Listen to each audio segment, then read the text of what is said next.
오늘 본문 말씀 가지고 죄인을 사랑하시는 예수님이라는 제목으로 함께 은혜를 나눕니다. 사람들은 보통 죄인을 멀리하고 정죄합니다. 그러나 우리 예수님은 죄인에게 찾아오셨고 죄인과 함께 하셨고 그리고 우리 죄인을 구원하시려고 오셨습니다. 오늘 세리였던 마태를 부르신 이 예수님의 사건을 통해서 예수님의 구원 사역이 어떤 사람에게 임하는 건지 우리가 오늘 분명히 깨달아 알아야 하겠습니다. 자, 그래서 우리가 첫 번째 좀 질문을 가질 게 뭐냐? 하나님은 죄인을 미워하시는가, 사랑하시는가입니다. 오늘 말씀 제목이 죄인을 사랑하시는 예수님. 그러니까 당연히 죄인을 사랑하시겠죠. 오늘 우리가 본문 말씀 9장 9절을 보면요.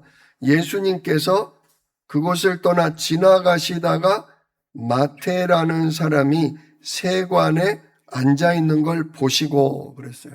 자, 마태가요. 어디에 앉아 있었다고요? 세관. 즉 이렇게 길을 지나갈 때 새로운 도시, 새로운 지역을 통과하면 거기 이렇게 관문이 있고요. 거기서 바로 들고 들어가고 나가는 물건을 보고 세금을 걷게 되어 있어요. 마태는 그런 세리였습니다. 집집마다 찾아다니면서 세금을 징수한 게 아니라 무역, 상업 그런 관문에 있으면서 세금을 걷는 그런 세리였습니다. 하지만 당시 이스라엘은 로마 제국의 식민지였거든요. 그 세금을 걷어서 누구한테 보내주냐? 우리나라를 정복한 로마에다 갖다 바치는 거거든요. 그래서 이 당시에 세리라고 하면 매국노라고 취급받았습니다. 로마 제국의 앞잡이고 매국노다. 또한 우리 동족의 돈을 취해서 자기의 이익을 챙기는 그런 죄인으로 취급을 했어요. 그래서 흔히 유대인들이 세리다 하면 죄인의 대표가 바로 이 세리입니다. 세리. 그런데 예수님이 세관에서 그 세리 업무를 보는 마태, 즉 모든 사람이 죄인으로 여기는 그 마태에게 다가가셔서 말씀하십니다. 너는 나를 따르라. 심지어 그 마태가 사는 집에 초대를 받아서 들어가십니다. 지금 예수님이 마태를 이제 예수님을 따르는 12제자의 한 명으로 부르신 거거든요. 그러니까 이제 마태가 세관원을 그만두고 이제 누굴 따라다녀요? 예수님을 따라다니잖아요.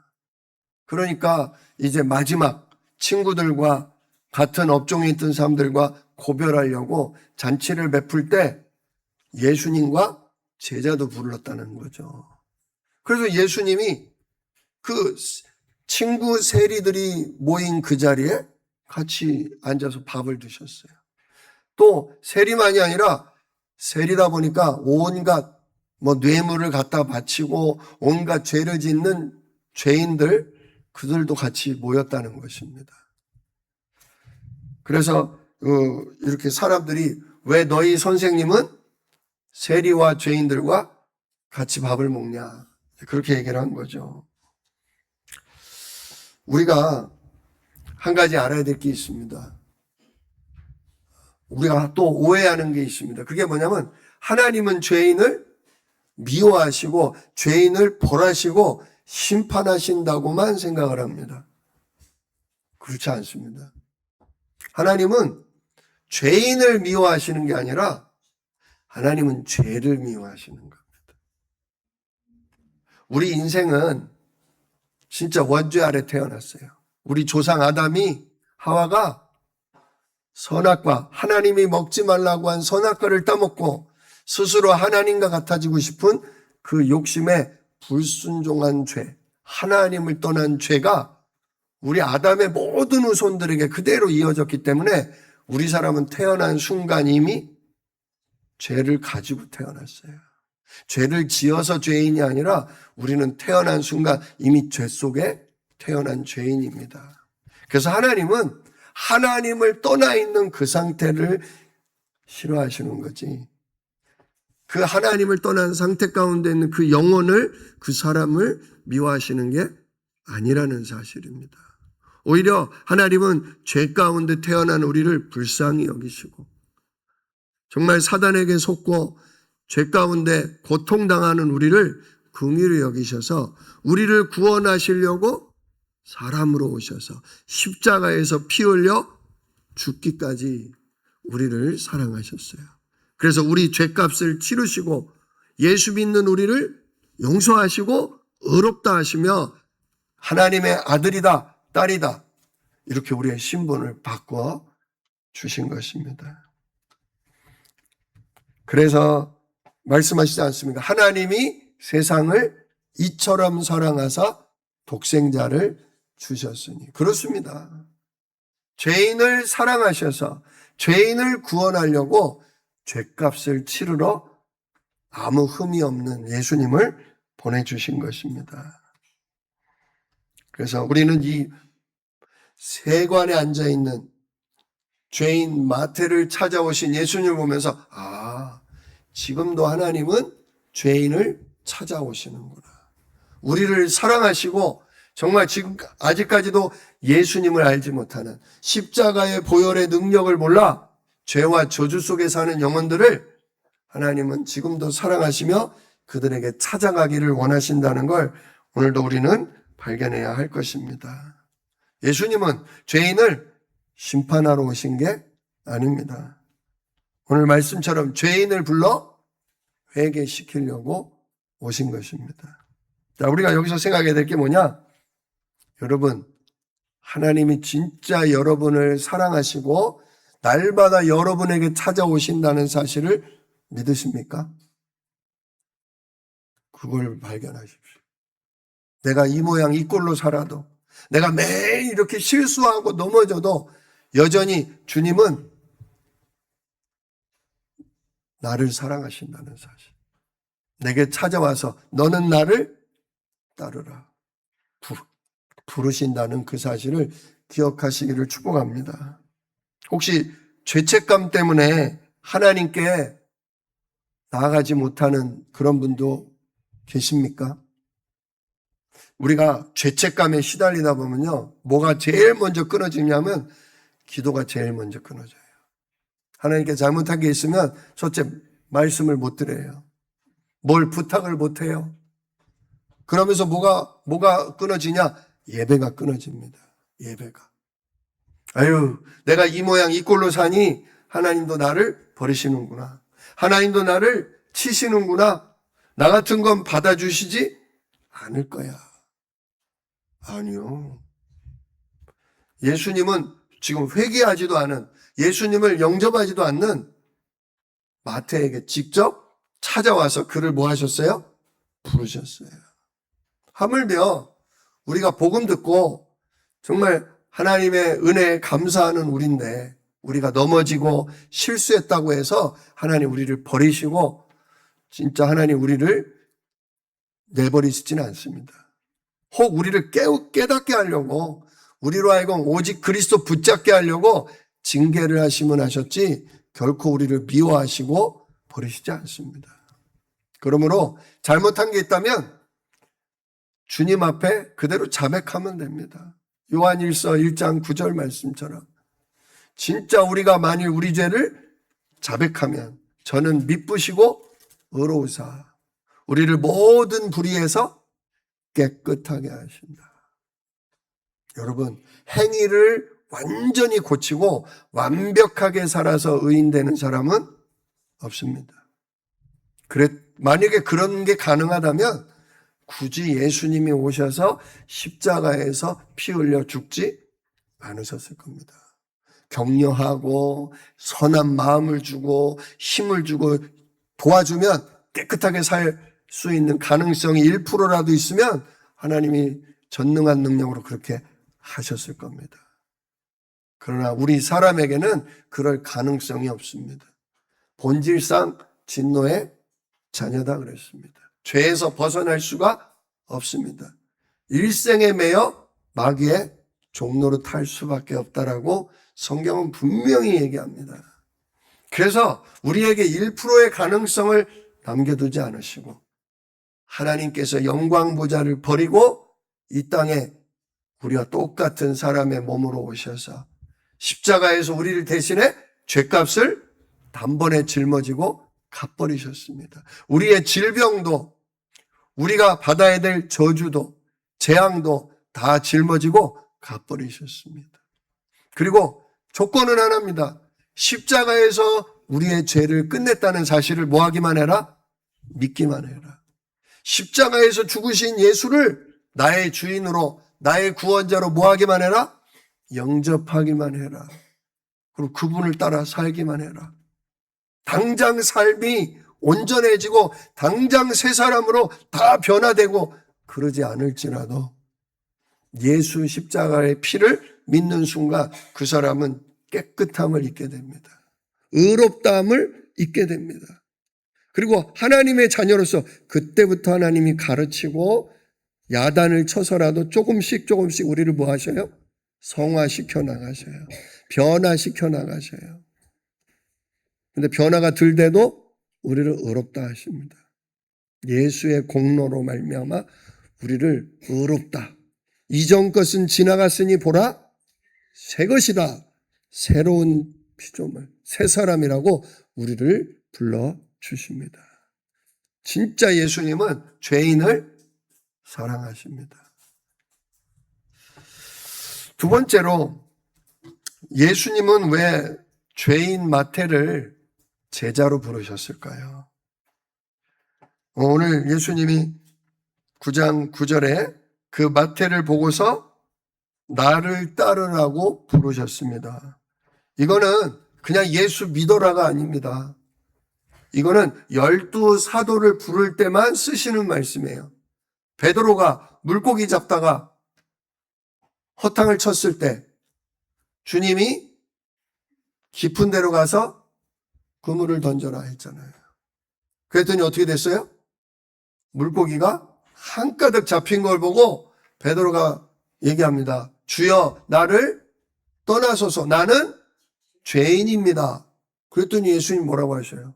너는 나를 따르라. 내가 너를 사람 낚는 어부가 되게 하리라. 예, 그렇습니다. 마태도 죄인이었으나 베드로도 스스로 나는 죄인입니다.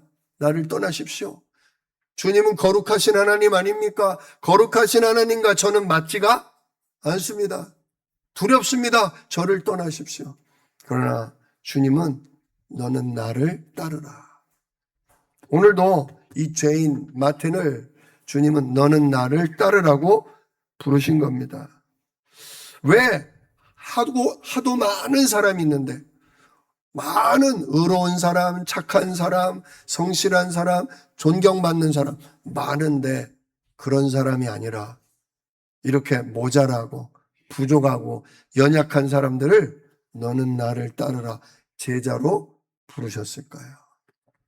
그 첫 번째 이유는 뭐냐? 구원은 자격이 아니라 은혜라는 걸 알게 하시기 위해서입니다. 자격이, 제자 될 자격이 있어서 부르시는 게 아닙니다. 우리에게는 제자 될 자격이 없지만 진짜 착한 사람을 제자로 부르는 게 아니라 예수님이 변화시키실 사람을 부르신 겁니다. 지금은 죄인이지만 주님이 부르셔서 그 말씀에 따라오기만 하면 그 사람은 뭐 된다? 변화된다. 진짜 하나님이 변화시킬 은혜로 그를 택하신 겁니다. 내가 무슨 집사 자격이 있나? 내가 무슨 하나님 자녀 될 자격이 있나? 내가 무슨 전도할 자격이 있나? 우리는 그걸 따집니다. 그러나 하나님은 그 사람에게 있는 능력이나 자격을 보시는 게 아니라 하나님의 사랑으로, 하나님의 능력으로 변화될 것을 보시고, 즉 그 사람이 그리스도 안에서 변화될 미래를 보시고 뭐 하시는 거예요? 부르시는 거예요.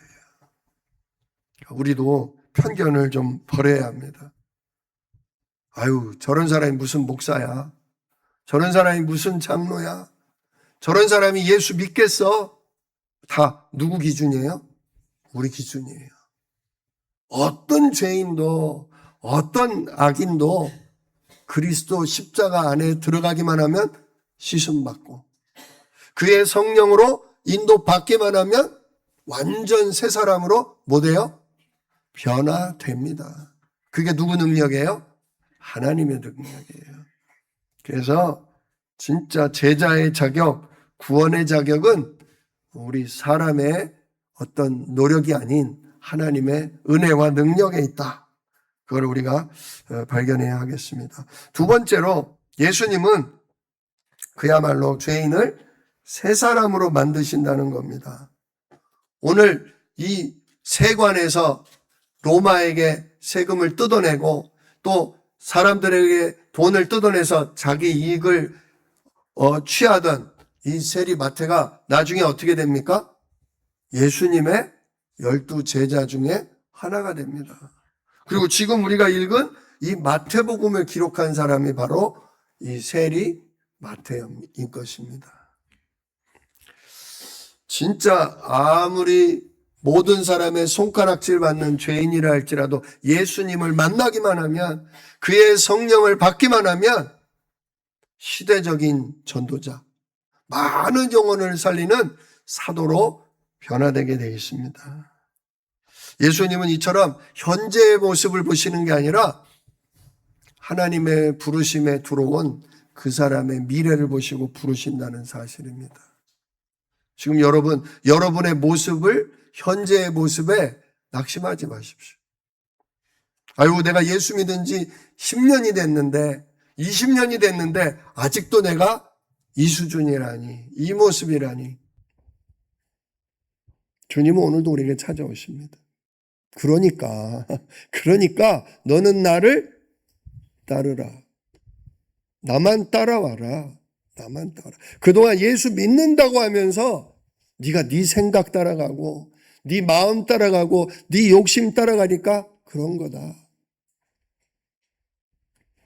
십자가를 지고 자기 십자가를 지고 나를 따르라 하셨습니다. 예, 하나님, 저는 진짜 예수로 말미암아 저의 옛사람은 죽었습니다. 이제 내 생각대로 내 마음대로 내 욕심대로 사는 게 아니라 주님의 말씀을 따라 성령의 인도를 따라 주여 살기를 원한다라고 오늘 작정하십시오. 주님은 오늘도 부르십니다. 10년이 지나도 20년이 지나도 안 자라고 있는 우리들에게 그러니까 나를 따라오라니까 부르셔요. 내가 너를 변화시킬 거다. 내가 너를 귀하게 만들고 내가 너를 귀하게 쓸 거다라고 우리에게 말씀하십니다. 이 음성 들으실 수 있기를 예수 이름으로 축복합니다. 또 우리가 옆 사람을 그렇게 봐줘야 합니다. 아이고, 이 양반이, 아이고, 저 사람이가 아니라 저분이 주님 손에 붙들리기만 하면, 저분이 성령의 사로잡힘을 받기만 하면 새 사람으로, 귀한 주의 종으로, 전도자로 바뀌게 돼 있다. 정말 그 믿음 가지시길 축복합니다. 셋째로, 하나님의 은혜는 가장 낮은 곳까지 이릅니다.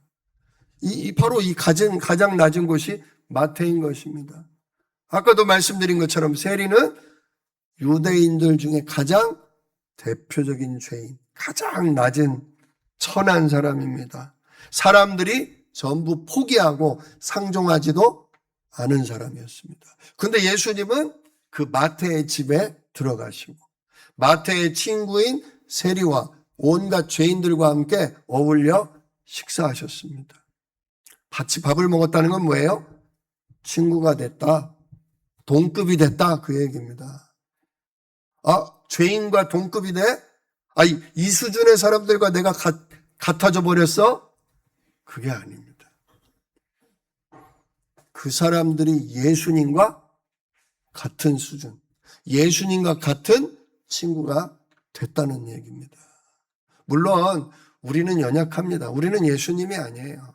그래서 우리가 죄인들과 어울리고 죄인들과 같이 밥을 먹다 보면 혹 나도 유혹을 받고 나도 영향을 받고 나도 질이 안 좋아지는 거 아니야? 나도 죄에 빠지는 거 아니야? 우리는 그렇게 생각할 수 있습니다. 그때 여러분 기억하십시오. 우리 안에 누가 계신다? 우리 안에 진짜 그리스도 예수의 성령이 계신다. 성령이 나를 구원하셨듯 성령이 이 영혼도 이 죄인도 변화시키고 살린다. 진짜 여러분 믿고 기도해 주시기를 부탁드립니다. 특별히 오늘 우리 예배 마치고 식사 후에 전도를 나갈 겁니다. 전도를 나가다 보면 깔끔하게 입은 사람, 인격적이고 훌륭해 보이는 사람, 그런 사람한테는 전도지를 주고 싶어요? 안 주고 싶어요? 주고 싶어요. 예수님 믿으세요. 근데 아주 옷이 남루하고 술을 마시고 고래고래 소리를 지르고 진짜 성격 더러워 보인다. 저런 사람이 우리 교회 오면 큰일 난다. 그런 사람한테 전도지 주고 싶어요? 안 주고 싶어요? 주세요 하는데도 됐어요. 오지 마세요. 그게 우리 수준입니다. 오늘 기억하십시오. 너무 고통 가운데 버림받고 모든 사람의 손가락질을 받고 모든 사람이 싫어하는 그 사람이 바로 오늘 예수님이 찾아가기를 원하는 부르시는 그 사람입니다. 내 안에 계신 그리스도를 힘입어 그 사람을 위로하시고 그 사람을 보듬어 주시고 그 사람에게 권세 많으신 예수 이름으로 기도해 주세요. 그리고 그 사람에게 진짜 전도하세요. 오늘 예수님은 세 번째로 뭐라고 하십니까?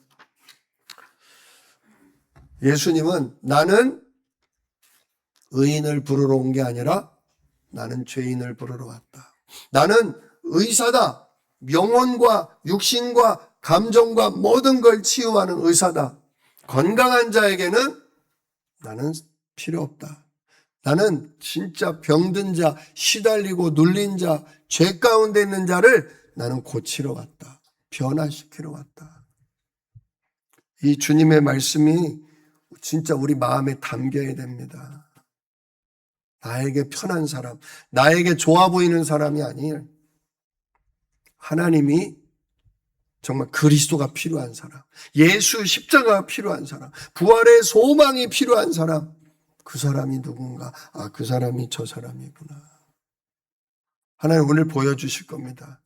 그런 사람 진짜 우리 교회에 오게 될 것입니다. 자, 만약에 진짜 너무너무 힘들어하는 사람, 누가 봐도 티가 나는 사람이 우리 교회에 오면 어떻게 하시겠어요? 옷이 아주 남루하고 냄새가 나고 그런 분이 오면 돈을 얻으러 왔나 보다. 돈 받으러 왔나 보다. 저 사람은 복음 받으러 온 게 아니야. 저 사람은 돈 받으러 온 거야.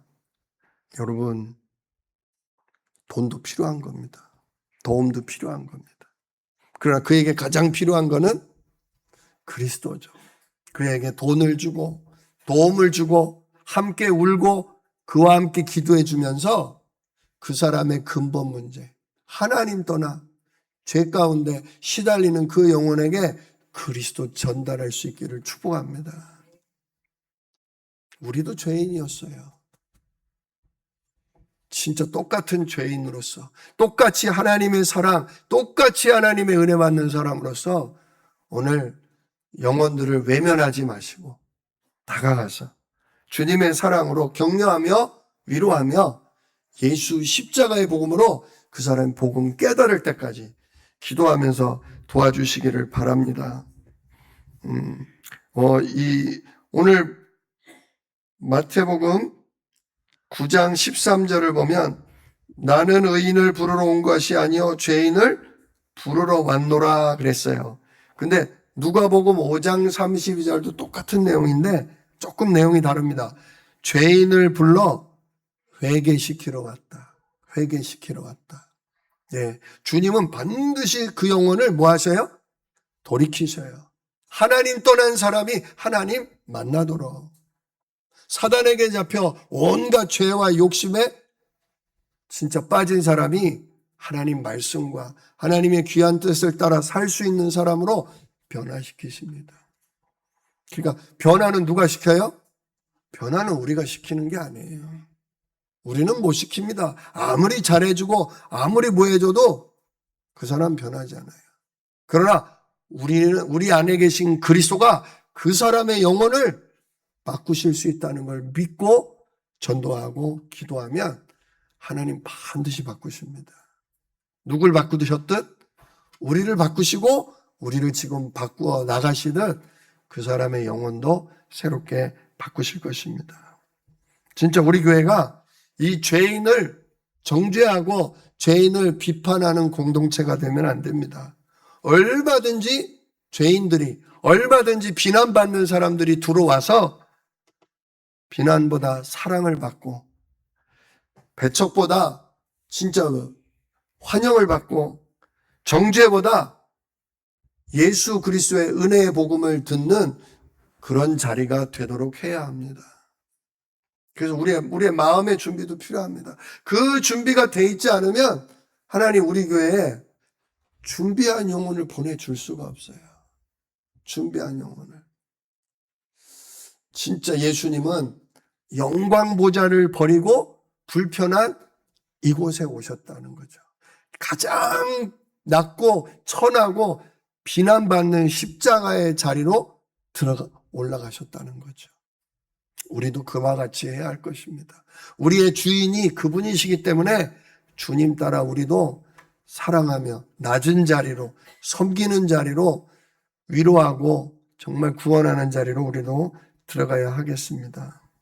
오늘 죄인을 사랑하신 예수님처럼, 그 사람을 불러 회개시킨 예수님처럼 우리도 예수의 성령을 받은 사람으로서 사회에서 비난받고 정죄받는 사람을 우리가 용서하고 그를 위로하며 그 사람에게 십자가의 복음 깨달을 때까지 기도해주는 그런 전도자로 남은 생에 사실 수 있기를, 그 하나님의 은혜로 또 복을 누리실 수 있기를 우리 주 예수 이름으로 축복합니다.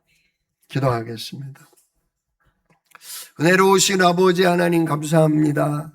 하나님은 죄는 미워하시나 죄인은 사랑하시고 불러서 회개시키기를 원하십니다. 예수님은 그래서 마태에게 찾아가셨고 그 모든 사람의 손가락질 받는 마태를 제자로 부르시며 그의 집에 들어가 함께 거하셨습니다.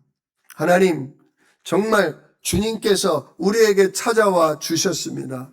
비천하고 모자란 우리를 위해 십자가에 피 흘려 죽으셨고 부활하심으로 우리에게 새 생명, 새로운 신분도 주셨음을 감사합니다. 이 은혜를 받은 자로서, 이 예수님을 주인으로 모시는 자로서 오늘도 우리 지역에 있는 고통당하는 영혼들, 슬픔 가운데 있는 영혼들, 죄 가운데 답을 알지 못해 정말 울고 있는 영혼들을 위로하며 그들을 주님 앞으로 이끌 수 있는 오늘도 그런 마음의 준비, 그런 전도자의 자세가 우리에게 갖추어지게 하여 주시옵소서. 이 일을 능히 이루실 약속이 있는 예수님의 이름으로 기도드리옵나이다. 아멘.